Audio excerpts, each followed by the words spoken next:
Hello, everyone. My name is Joyce Wheeler, and I'm so excited to be here today with all of you.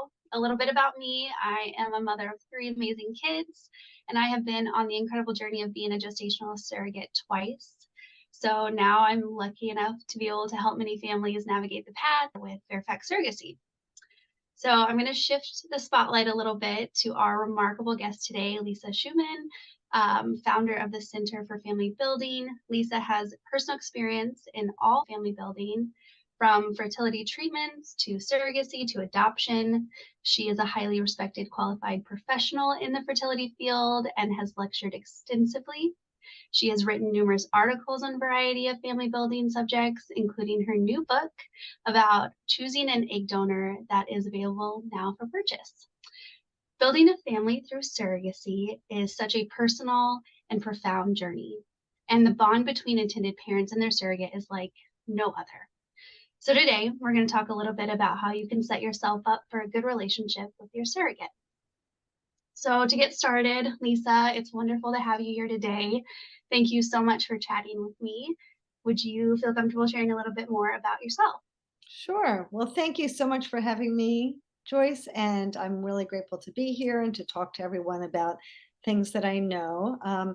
I've been in this industry for many decades, almost 3 decades at this point, as a therapist, and more than two in reproductive medicine.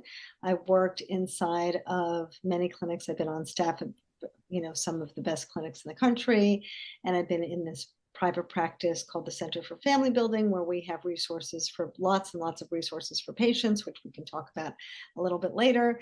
But I've been doing this for a very long time, and I was actually the only therapist chosen to testify before the State Senate Judiciary Committee to legalize surrogacy in New York. So I've really been very much involved in kind of the forefront of surrogacy on the East Coast, which has been great and very exciting to see this develop, and to see things that kind of we've been waiting to happen for a very long time actually happen. So that's been great. As for my personal story is I came into this field after suffering through fertility problems myself. And at that time, fertility treatment was very different than it is now. Things were very different. People couldn't even imagine. It was, kind of archaic compared to the way it is now. And surrogacy was also very different, particularly because I live on the East Coast. And on the East Coast, surrogacy was very, very unregulated, and there wasn't really a lot of it. And so, unfortunately, the surrogacy contracts were kind of a mess, and there were lots of problems matching.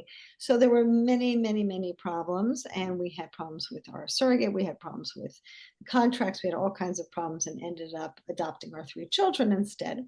But I remained in this field and have been working in this field, as I said, for a long time, and have published, a lot of research that I've feel very proud of. I've won awards for my research, both through the American Society for Reproductive Medicine and the Pacific Coast Reproductive Society. So I've done a lot of things, and I see a lot of patients who are going through this journey. And so I'm very happy to share my ideas about some things that I think people really should look for and think about before they get matched with a surrogate. And if they're watching this and they're involved in a relationship with a surrogate already, that's fine. I think it'll still be helpful, but I think some of these things are good to think about even as you're just getting started. Absolutely. I can hear your passion in your voice, and I think that's what is such a driving factor for us that are within the professional realm of third-party reproduction. Is there's got to be passion behind it. There's either personal drive or something that has, a family member or something like that. So that's amazing. Thank you for sharing what sparked you into this industry.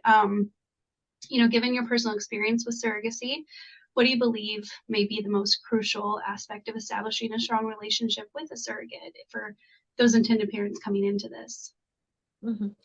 Well, it wasn't really a personal experience, because my personal experience, as I said, was so different because this happened, decades ago, and surrogacy was very different. But in seeing so many surrogates and so many intended parents over the last, 20 years, I've seen a lot of things go well and some things not go so well. So one of the things I think is really important to do is to establish a weekly Zoom call with your surrogate. Now, many agencies, people out there say, well, yes, I've gone to a lawyer, I've gone to an agency, and they've said, this is what I should do. And okay, fine, I'll do it. And we want to text our surrogate this week, or we want the relationship to grow organically.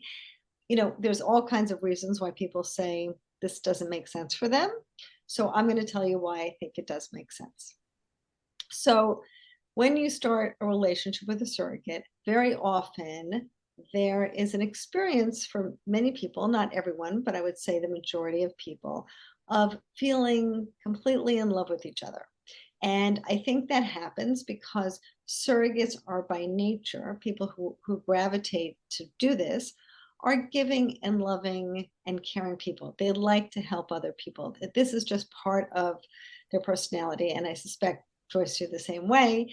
It's kind of like the psychological profile of a surrogate is that's their personality, right? They just are the people who want to adopt the dog and want to do this thing for somebody else and, want to help people. So here you have a person with this sort of personality coming to a relationship with a couple who desperately want to have a baby. Sometimes you have a single parent, sometimes you have a gay couple, sometimes you have people with infertility problems, but regardless of who you're caring for, those people really want to have a baby. And this is the only way. They're not just doing it because this is a fun thing to do. This is the only way, for whatever reason, they're able to do it. So you have these people who are really desperate, probably have tried lots of things. They've been through a lot of stress already, and they're really desperate to make this work. And so they're in need, and they're matched with somebody who can help them and wants to help them. So this is like a perfect situation, right? For a relationship where, they're perfectly matched. And so what happens is the intended parents get so excited. They're meeting this person who wants to help them. They're so thrilled. Oh my God, there's this person out there that wants to help us, who really has her heart in the right place, who really wants to do something beautiful for us. We're so excited. We're so lucky. Surrogates feeling the same way. So glad I could help these people, right? So sometimes it feels like, wow, this is great. We're totally in love with each other. But it's really more like an arranged marriage than falling in love because you don't have a background together. Even if you adore each other, you didn't grow up together, you didn't go to school together, you don't have things in common from your background. So you're just starting your relationship now. So the first thing is, how do you decide what the tempo of your relationship is going to be like? Very often the surrogate and the intended parents think, well, if I email or call or text them too much, am I going to be intrusive? But if I don't text them or email them or call them a lot, then maybe I'm being neglectful. And how do I decide? Because everybody's trying to be nice to each other right now. What are they really thinking? So that can be tension filled. And then the second part is, as you know, as you go through this journey, in the beginning, all of these good feelings are going to snowball, right? You're going to feel all this excitement around the doctor's appointments, around getting your contract signed. Then you're going to have the transfer. Then you hear the heartbeat, and the excitement just keeps growing, right? And so everybody's so excited. But then in the middle of the pregnancy, everything quiets down. Now, sometimes the intended parents are not expecting this, particularly if they've never had a child before. And they say, well, wait a minute, how come we don't have more things to do now? And so the doctor says, look, she's doing fine. Her pregnancy is stable. She'll come, we'll touch base in a month from now. So the intended parents say, okay, we're going to go back to what we're doing. And the surrogate goes back to her kids and her busy life. And then maybe she texts them and says, how are you guys doing? I just want to let you know that I went to the doctor this week and he told me I'm doing great. Intended parents say, that's wonderful. Text her back. How are you feeling? Are you nauseous? Are your feet still swollen? Whatever it is. So now you start to text each other and you're talking about things about the surrogacy, which is fine because the truth is this is why you're together, right? But In the beginning, you weren't talking about that. You were talking about what you're binge watching on Netflix. You were talking about your kids. You were talking about what you're making for dinner. You're talking about your daughter's ballet class and your son's baseball team or whatever. And so what could happen in the middle is that everyone can start to feel like, wait a minute, we used to chat about life things and we're talking about the surrogacy all the time. And that could be okay, but maybe not. Maybe the surrogate will start to feel a little objectified because she'll start to feel like, wait a minute, I feel a little bit like an oven. I don't feel like, they didn't ask me about my husband's like job interview where they would have done that before. We're not chatting about, what's happening, in my life now at work. And so the intended parents don't realize that. Now, on the other side, the intended parents are starting to feel like, well, wait a minute, we used to talk to the surrogate about these personal things all the time, and now we're not. And so we're not feeling as close to her as we used to. And guess what? The baby doesn't look like a piece of rice in the ultrasound anymore. Now they have a picture of the baby's face and they think, oh my God, my baby's growing in this person's body far away from me. And that feels so weird. Like and I'm not even close to her anymore. We were so close before. We don't feel as close anymore. So all of those things can happen in the middle of the pregnancy. What I'm also going to mention in a little bit is I think it's also very good to chronicle your journey with your surrogacy journey and with your egg donor if you have one, or your sperm donor. So I think that's helpful too. And if you're not doing that and having these, really close conversations, it's very hard to record nice things that are happening in the relationship. And then the last reason is because God forbid something goes wrong, and hopefully nothing goes wrong. But what if something goes wrong? It's really hard to have a heart-to-heart with someone that you don't feel close to, right? If you feel close to somebody, you can just pick up the phone and say, I need to run something by you. I feel like this has been on my mind, and it's not a problem. But if you're not close to somebody, it's really hard to do.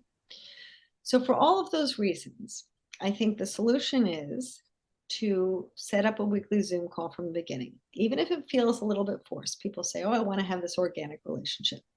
But think about other relationships in your life. So let's say you go to work and you meet somebody new, and that person, they seem nice, but maybe that person's not going to be your best friend, but they're, another employee and they seem nice enough. Then you see them in the washroom, you see them in the hallway, you see them downstairs at Starbucks or, the Christmas party. And then one day you sit next to them in a meeting, and without realizing it, you just feel close to them, like you feel comfortable in their presence all of a sudden. Whereas before you felt like they were a stranger. And that is because you see them face to face over and over again. All this time, you've been seeing them face to face over and over again. And so that breeds familiarity. You start to feel, without realizing it, that they're more familiar to you. You cannot do that on a text. You cannot do that on an email. It doesn't work the same way.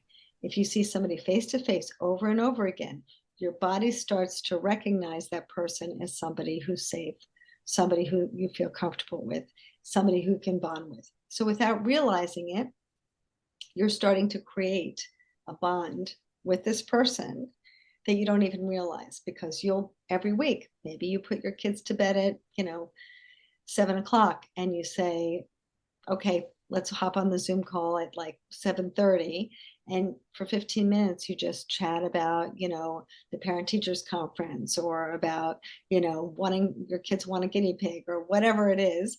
You just chat about things in life, and then you get off, and then next week you do it again, and then you have this reliable way. Maybe you also text in between or email or whatever, but you still have this reliable way that you can depend on this call. So you don't have to worry, am I calling too much? Am I being too intrusive? Am I not calling enough?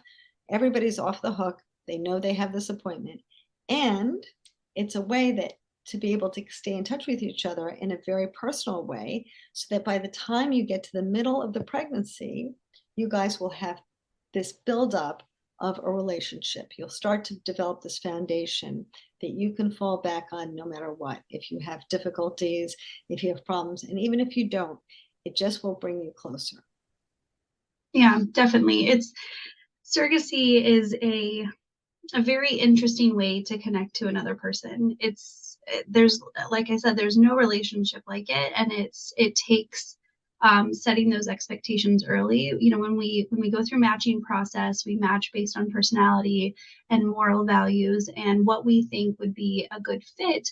But the building that relationship has to come from those two parties. When you tie in the legal aspects and the clinical aspect and all these different people involved in a very intimate and raw part of someone's life, it can feel almost like you're going through the motions. And so once everything has kind of died down a little bit, then it's like, okay, what do we talk about? Who are we? What are we doing? But it's definitely something that here at Fairfax we encourage, whether that's a weekly check-in or typically I'll create a group chat, and they can use that to update me, or they can use that to kind of break the ice because they know I'm there too. What common challenges have you observed between intended parents and their surrogates, and how can they be addressed? So more so the communication aspect and setting those boundaries. Are there other facets that you've noticed that could use some additional attention? Yes. So I think the most important thing to consider in the surrogacy contract and your negotiation with the surrogate is, even though people don't like to talk about it, is the issue of medical testing and termination. So, unfortunately, the way that it works, and there's nothing we can do about it, but the way that it works is the legal contract, everybody will take a look at it and will feel like there's this, mountain of issues to kind of sort through. And I think it's really difficult for people to do that, to look at all of these issues. What if this horrible thing happens or that horrible thing happens, right? And so what people typically do is they look at these issues and they think, oh, well, if I had to consider termination because the child need to be on life support for the rest of my life, I might say, okay, I would consider termination under that circumstance, and the surrogate might do the same. So, okay, these two people are on the, or these three or four people are on the same page. But the problem is that you cannot really consider all of the problems that could ever come up in life. So I see there's two issues. You have this laundry list of problems, but number one, there are too many problems in this world to ever list on a few pieces of paper. You can't possibly discuss every problem that's ever going to happen in life. Again, I've been doing this for a long time. I've seen some very strange things happen. And does it happen to the majority of people? No, but it does happen. So I think you need to prepare for that, and you can't possibly imagine every issue. And the second problem is there's a lot of gray area. So if, let's say in this scenario, everybody says, okay, we would consider it in this circumstance. Well, the truth is that it's unlikely that your doctor is going to be definitive about a situation like that. Your doctor will probably say there's a 15% chance of this happening, or there's a 50% chance of this happening. So what do? For some people, 15% is too much, and some people think 50% is not enough, right? How will you know that you and your surrogate and your partners are going to be on the same page about every single issue that could ever be and every gray area? It's not possible. So even though everyone needs to complete their surrogacy contract, everybody needs to do it. This is just part of the process. I think it's really important to sort out with your mental health professional this particular issue. And my recommendation is to look at medical testing and termination issues in two categories. One would be if something goes wrong and it has to do with the surrogate, her health is at risk, if there's any sort of problem, she and her partner, if she has one, needs to make the decision that makes sense for them. But if the issue has to do with the fetus or the embryo, I think that the intended parents need to make that decision because they have to parent that child for the rest of their life. So they have to decide, can we parent this child or not? So I really think that if we put all medical testing and termination issues through these two buckets, I think we're in a much better position if, God forbid, there's a problem.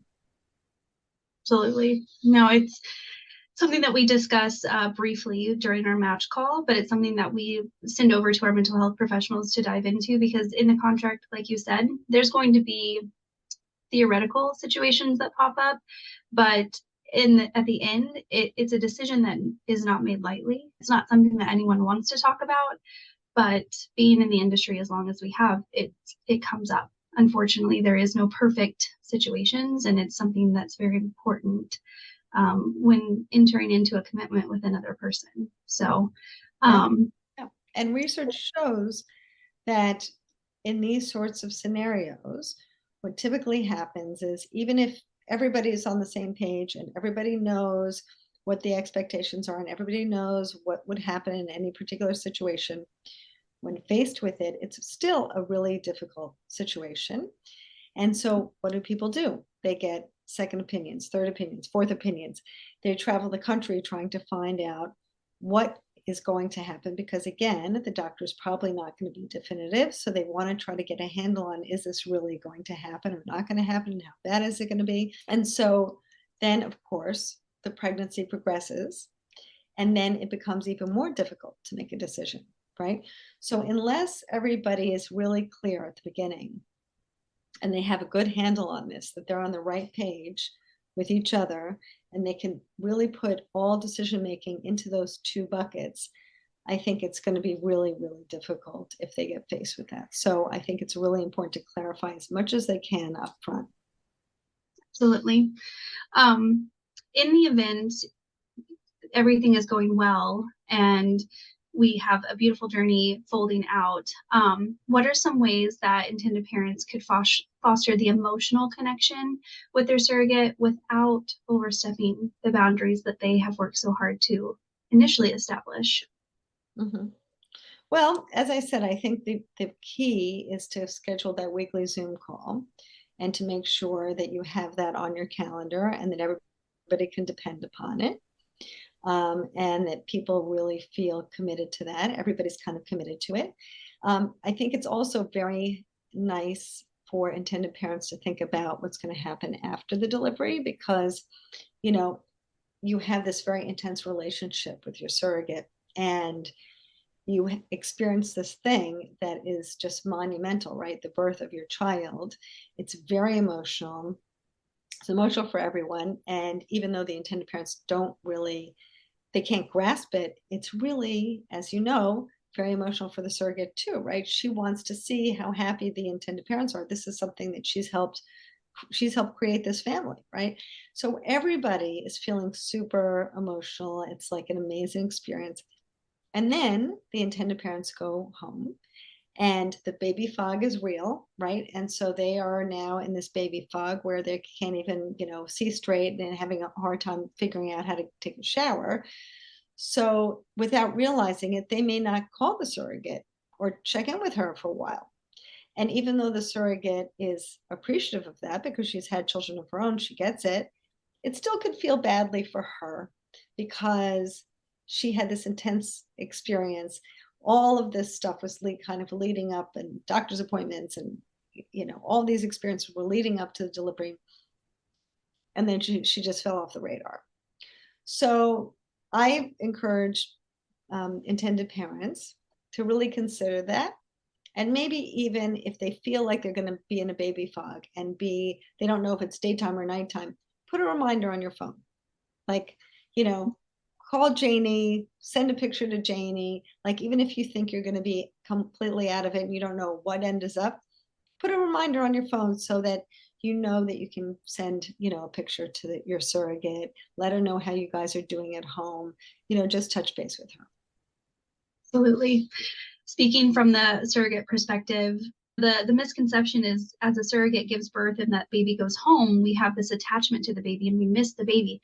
For me personally, it was not missing the baby, it was missing that moment, missing that last year of life for me was doctor's visits and checking in with the parents. And, you're kind of in that that center stage of their life, and you build Yes. this relationship. And then what happens after that? How does life continue on? And I'm 7 years postpartum and 5 years postpartum from my journeys. And the relationship that we have with my intended parents is it's just very normal. They're busy, I'm busy, we touch base, and there is a level of communication that's there, and I'm grateful for it. But I don't need it necessarily, if that makes sense. They're extended Mhm. family in my mind. And Mhm. so just as I'm checking in on, my cousins and seeing them graduate high school and things like that, I'm checking in on my surro baby. So I get it for sure. It's postpartum for surrogates, any and all feelings that come out postpartum or even throughout the journey, because you just never know with all those hormones running through your body what exactly you're going to feel that day. How can counseling benefit both the surrogate and the intended parent when they're navigating these emotional complexities of surrogacy? Mhm.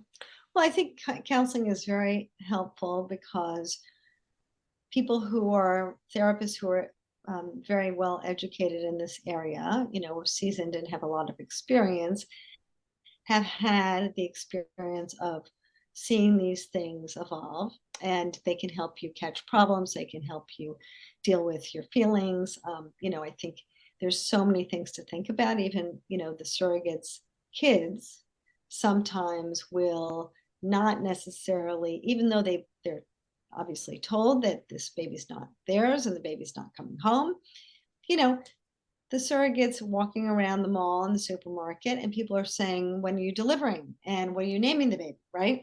And so I think for some kids it can even be hard for them, because even though they know and they see their mom talking on the Zoom to the intended parents, they're out in the world and people are thinking she's pregnant. And so I think sometimes it's nice for there to be a moment where the surrogate can hold the baby, and maybe you guys can take pictures together with the intended parents.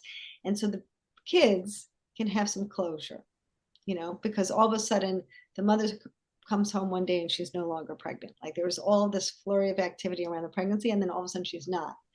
And I think it's nice for the kids to have a little closure. So, I think there's a lot of things to talk about during the journey. And also, I guess this is a good opportunity for me to talk about my life book. So this is my life book, and it's on my website, familybuilding.net. So it's a nice place where you can kind of chronicle your journey. And this is not about the baby's first or second birthday party. This is about how, the baby came into your life. So you may talk as intended parents about how you met, what was important to you. Maybe you can talk about things that were part of your journey. Maybe put your doctor's business card in here or something from your agency. And then, as you move forward in your journey, there's lots of places to talk about, people in your life and how they supported you and what was important. And then, to make this nice family tree. So the intended parents would be here. Maybe there's a surrogate here, maybe an egg donor here. You can put everybody in the roots of the tree when they've been part of this process of bringing their child into the world. And then you can put the other people who are in the child's life here. So maybe some are the same and some are different.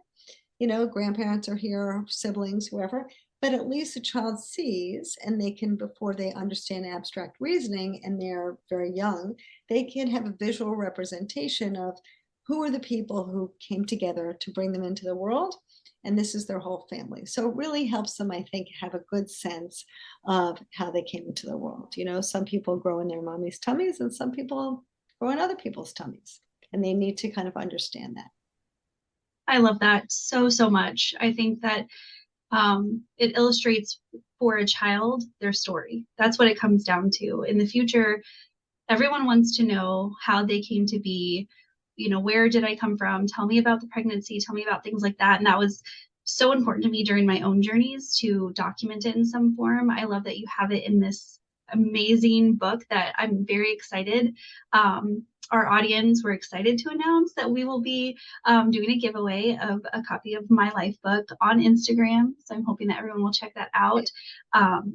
That's amazing. I think that it allows for the surrogate to document it and for the parents to document it. And that's just one more way to connect. And it all comes down to this beautiful new soul that's entering into the world. surrogacy to me in that way has always been so beautiful, because parents and the intended parents and the surrogate and her family are coming together for one specific reason, and that child is so loved and so sought after. So I love that. I I'm appreciative of you sharing that book. Would you, obviously, with all the years of experience that you've had and everything that you've gone through, what was there a moment in time that you were inspired to create the book, or was it years of just having all of this accumulated experience? When did that come to be? So in the adoption community, these sorts of books are very popular and have been up for a long time. But I saw in the donor conception and surrogacy communities, there was no such thing. And any books that were similar were very heteronormative. So sometimes you could find some pieces of some of the things that I included in some other books, but it would say mom and dad, and so I really felt like there was nothing that really gave somebody an opportunity to document their entire journey, to share all the things that I think are important to share. Also some, fun things, that because kids love to hear funny stories and they like to, see what their parents were planning for their room and how they chose their name, and like some cute things as well, but for them to really get a sense of how they came into the world. And so I just decided, there was nothing out there. I'm just going to make my own. So I decided to make my own, and it's on Amazon, and I have a little video of it on my website.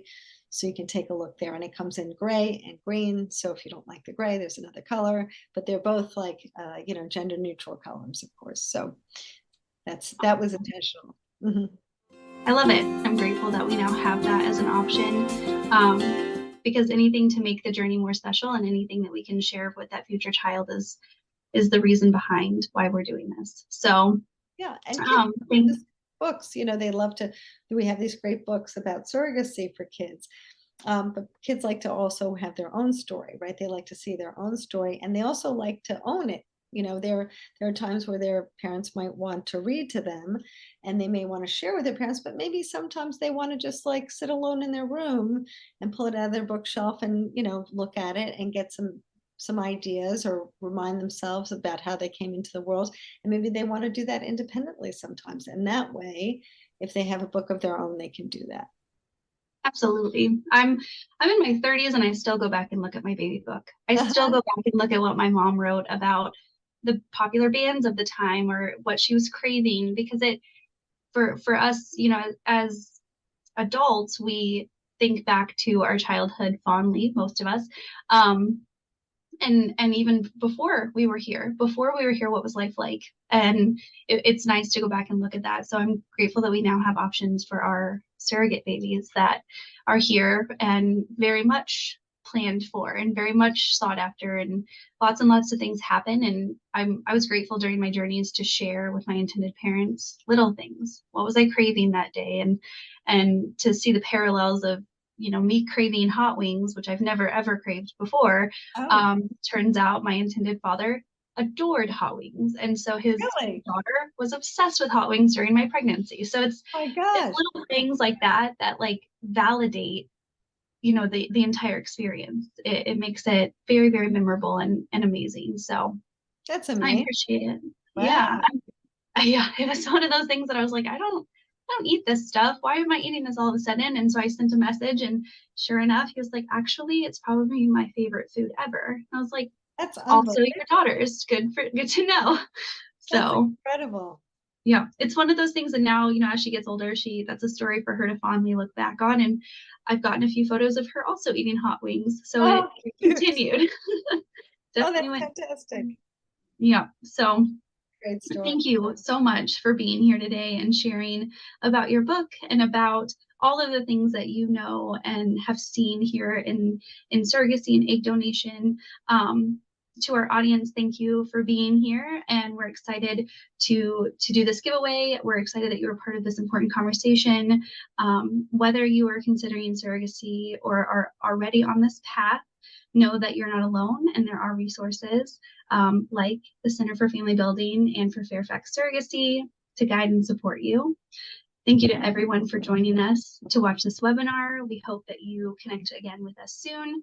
And don't forget to check out Instagram for this amazing giveaway and the chance to win your own copy of Lisa's book, The Life Book.